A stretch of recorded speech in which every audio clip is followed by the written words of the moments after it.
नमस्कार विद्यार्थी मित्रांनो, आपल्या श्री स्वाध्याय क्लासेस या यूट्यूब चॅनलमध्ये आपलं पुन्हा एकदा स्वागत.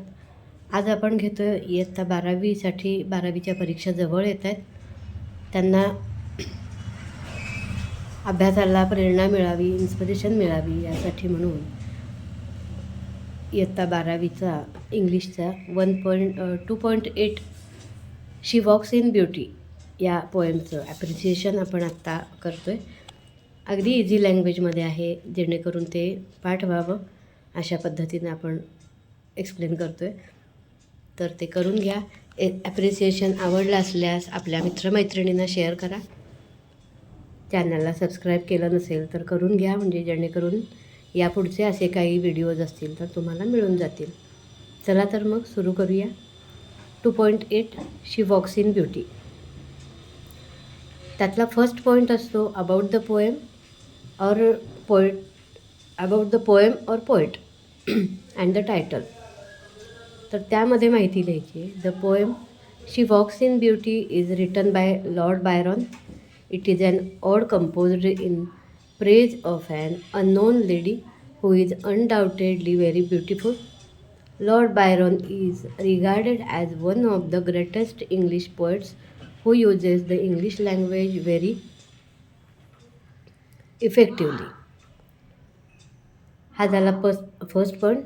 सेकंड पॉईंट आहे theme.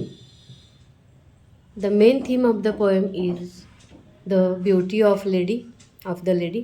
The poet praises her physical poet praises her physical features such as her eyes, cheeks, brows,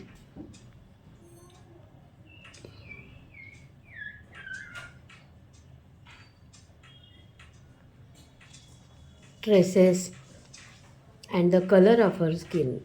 Along with her external beauty, her inner beauty is also highlighted.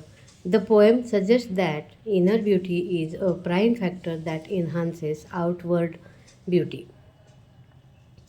Third point आहे poetic devices, language and style. या पोएममध्ये वापरलेली poetic language, devices कोणकोणते use केलेत आणि style हा या पॉईंटचा विषय असतो. The poem is rich in poetic devices such as alliteration, personification, metaphor, and antithesis. An example of simile is like the night. The language used is simple, lyrical, and musical. The style of the poem is graceful and impressive. Special feature. The tone of the poem is calm and gentle. The poem is dedicated to an unnamed woman whose beauty, both inner and outer, is expressed beautifully by the poet. It is a fine example of how poetic expression can capture elegance and harmony. And fifth point आहे message और opinion. Your opinion. या पोएमबद्दल तुमचं मत काय आहे हे या पॉईंटमध्ये मांडायचं असतं. The poet conveys an important message that inner beauty is more valuable than outer appearance. बाहेरच्या अपिअरन्सपेक्षा, दिसण्यापेक्षा इनर ब्युटी खूप व्हॅल्युएबल असते, मौल्यवान असते असं पोएटला सांगायचं आहे. External beauty is temporary. बाहेरचं जे सौंदर्य असतं ते टेम्पररी असतं, but inner beauty is divine and everlasting म्हणजे कधीही न संपणारं असं असतं. म्हणून पोएट इथं म्हणतो की inner beauty is more valuable than outward appearance. अशा पद्धतीनं 2.8 हा आपला पार्ट संपला. 2.8चं ॲप्रिशिएशन कंप्लीट झालं आहे. ह्याच्या अगोदरचे सुद्धा ॲप्रिशिएशन्स आपल्या चॅनलवर टाकलेले आहेत, ते बघून घ्या आणि छान पद्धतीनं अभ्यास करा. परीक्षेसाठी बेस्ट लक.